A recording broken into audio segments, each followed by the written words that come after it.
In this video, I'll be comparing the Apollo Twin to the Audient ID24 in order to help you decide which of these interfaces you should consider for your home studio. First, let's talk about the price because there's a huge difference here. The Apollo Twin retails starting at $999 for the dual core and $1499 for the quad core version, and the number of course has to do with how many plugins you can run in this interface, but I'll talk more about that later on the video. The Audient ID24 on the other end retails for $399. So now let's have a look at some of the similarities and features that both of these interfaces share in common. Starting with aesthetics, both of these interfaces have a space gray and black finish to them, which makes them look very sleek. In addition to that, they don't take up a lot of space, which makes them pretty portable. Moving on to the features, both interfaces have 2 channels. On the front, both of them have a headphone output and a line input for both your guitar and bass.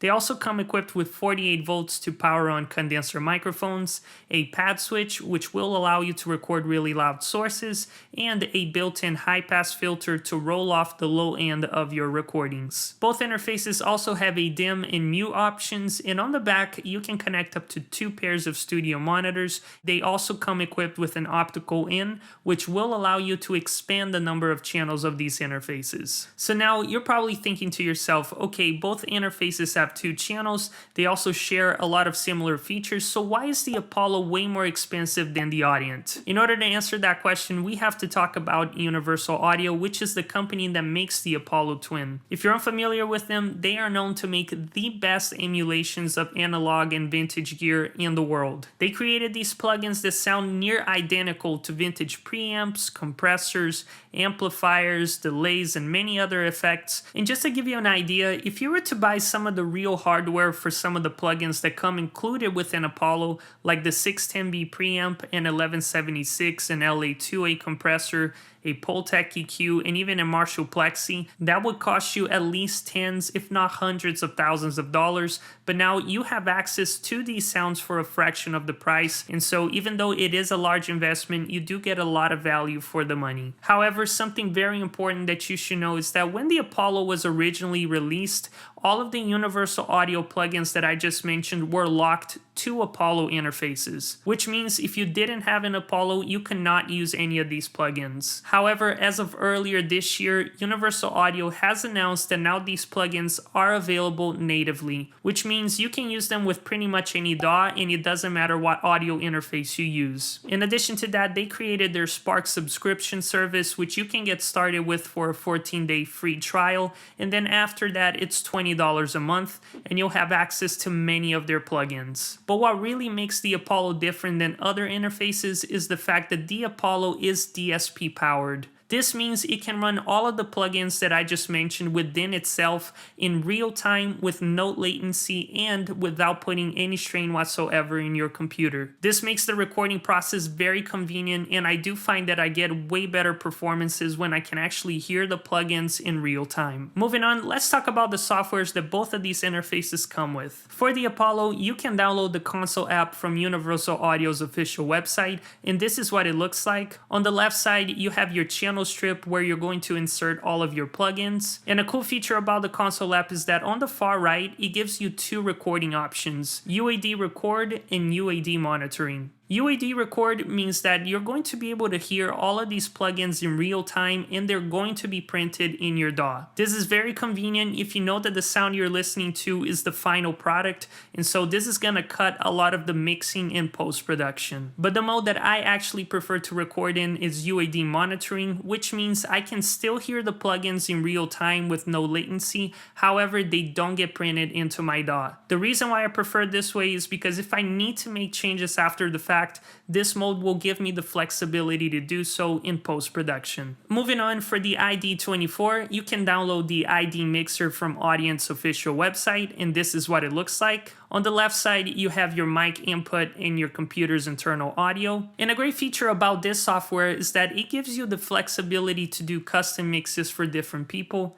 This will be great, especially if you're doing screen shares and you need to balance the sound coming from your computer's internal audio and your microphone, as as well as if you work with someone else, if they want to hear more of their voice and less of yours, everyone gets their own custom mix. Even though specs and features are very nice on paper, at the end of the day, it's all about the sound. So let's move on and do some audio tests. And in order for this to be a fair comparison, I did use the same exact microphone. You're listening to the Lewitt LCT 440 Pure Condenser microphone, and I'm using a budget-friendly mic so you can get an idea of what the preamps will sound like on a typical home studio setup. Now I've switched over from the Audient to the Apollo, and this is what it sounds like with its built-in preamps. The universal audio plugins have now been engaged, and this is what they sound like. But now let's move on and do some singing vocals and acoustic guitar.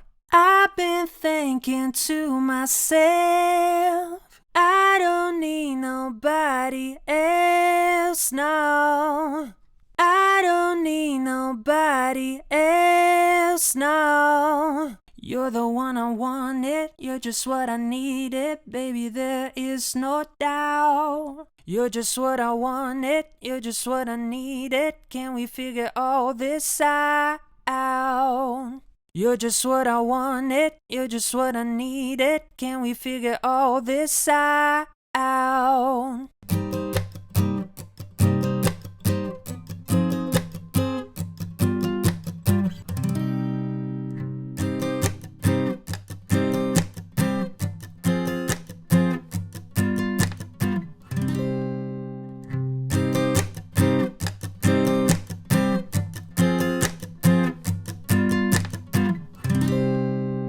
So now let's talk about my overall thoughts and who would I recommend each interface to. But before I do, if you're getting any value out of today's content, don't forget to leave a like and subscribe to the channel. Also, let me know down below in the comments which of the interfaces did you prefer and why. So first, I just want to say that both of these interfaces sounded really good and they have great sounding preamps and a lot of features. So I would recommend them to anybody in music production, content creation, podcasting, and voiceover work. If you're someone on a budget and you want to save as much money as possible, also you really don't care about universal audio plugins or the ability to run those plugins in real time with no latency, or maybe you do like their plugins but you wouldn't mind signing up for a subscription service at $20 a month, then hands down, without a question, I would say go with the Audient ID24. And the reason I say that is because for the same price as an Apollo Duo, you can buy the Audient ID24 plus a Evo SP8, giving you a total of 10 channels to play with.